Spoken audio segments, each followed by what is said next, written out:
First thing what I want to do is to thank Jean-Claude Juncker for his words to my country, to Belgium. And also, I agree with him that what we have not to do now is to repeat the ritual of speaking strong words and solemn declarations, that the moment is there now to act and to do a number of changes. And I agree fully with you, and that's the opposite of what Mr. Kamal is saying, is the fragmentation who is the problem in Europe. And say everything, yeah, our intelligence service and police service have to work better with each other. Well, I can tell you, we hear that already decades, Mr. Kamal. This so-called recipe. It's not a recipe. We need European capacities. And that's also the lesson from history. What did the Americans? The Federal Bureau of Investigation was created in 1901 after a terrorist attack where the McKinley, the president at that moment of the US, was killed. And then they decided to do so. And in Germany, exactly the same story. The Bundeskriminalamt was upgraded and was really created as a federal agency after the Rote Armee Fraktion terrorist attacks. That was their lesson from history. And it's time, Mr. Kamal, that your group is also taking that lesson, that we create European capacities and European capabilities to solve the problem. Because let's be honest, let's face the reality. I have here the long list of all terrorist attacks of the last year. In Madrid, they were known by the French and the British police. In London, they were followed and even partially arrested by the French police. The London attackers, the attackers who did the London bombing.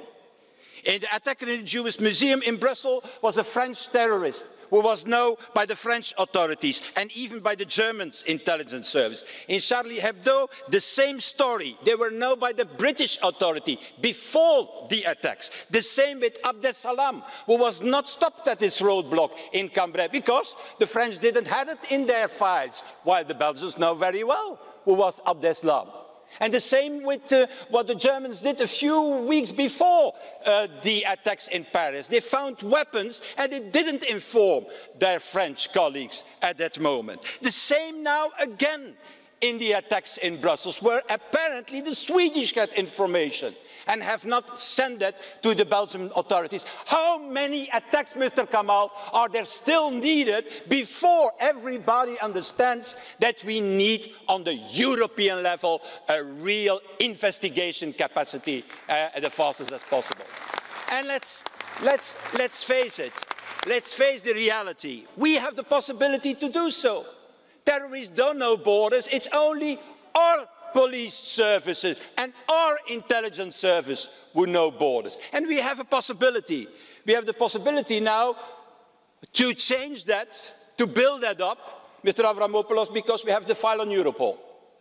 We have finished the second reading. My proposal is to use the second reading between Parliament and Council to do a few amendments, not to delay it again by the end of the year, but immediately in the coming weeks. And I think to 3 changes that can be done. First of all, changing the regulation of Europol in Article 1 and 3 and to give them the possibility for an investigation capacity and not only coordination. First proposal. My second proposal is that in Article 6 of the regulation, we give finally to Europol the possibility to launch an investigation or to oblige national authorities to do so. They don't have even that possibility today. And then finally, maybe the most important problem, Article 7 of the regulation, Mr. Avramopoulos, today, is that the national authorities of Europol have to filter the information towards Europol. I thought it was the opposite what they have to do. That is to transfer the relevant data to Europol. So my proposal is that instead now of talking again about coordination, cooperation, I have enough of these words, that we build up and that we use the Europol file to put that in place. And also to change, naturally, the role of the European prosecutor.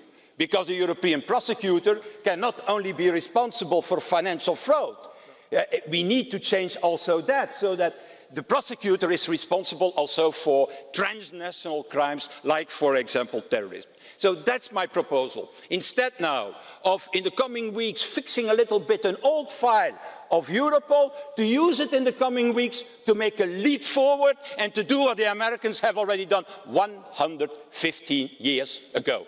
Thank you.